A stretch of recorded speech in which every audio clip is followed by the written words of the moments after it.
Alors qu'une génération entière grandit dans un environnement menacé par le changement climatique et la dégradation de l'environnement, il est impératif de réimaginer le monde de demain pour un avenir plus égalitaire, plus juste et plus durable. Pour une superficie de 2 345 409 km², soit 234 540 900 hectares, près de 15 millions d'hectares de la RDC sont constitués de forêts, ce qui équivaut à plus de 60% des forêts du bassin du Congo, plus de 10% de l'ensemble des forêts tropicales du monde et plus de 47% des forêts tropicales d'Afrique.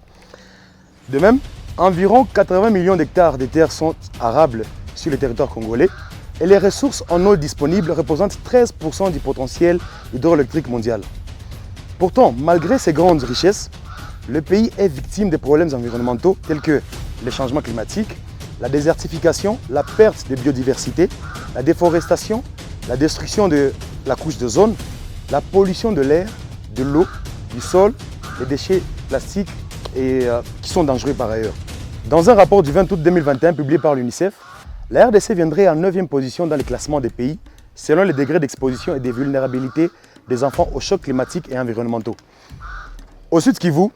ces problèmes sont amplifiés par la croissance démographique, l'insécurité et la pauvreté, poussant les paysans à se rabattre sur la forêt en dehors et dans les aires protégées,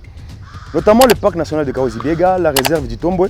la réserve naturelle de Nganja et le domaine des chasses de Luama. Et tout cela occasionne malheureusement la destruction et le risque de disparition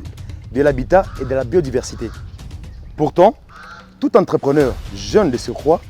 doit garder à l'esprit que le développement et l'entrepreneuriat, lorsqu'il est aligné sur des objectifs sociaux et environnementaux, peut être source de changements positifs, d'où l'importance cruciale de l'éducation au climat et à l'éco-citoyenneté. Ainsi, ces nombreux défis représentent diverses opportunités socio-économiques en ce que la meilleure démarche serait ici de faire face à ces crises écologiques et au final de les atténuer, voire de les résoudre et donc de vivre avec elles et non pas de vivre contre elles ou de vivre en dépit d'elles ou finalement de ne plus vivre à cause d'elles. Et ce, en les intégrant dans nos systèmes économiques et arriver à réaliser la compatibilité entre système économique et système écologique par le troisième système qui est le système politique.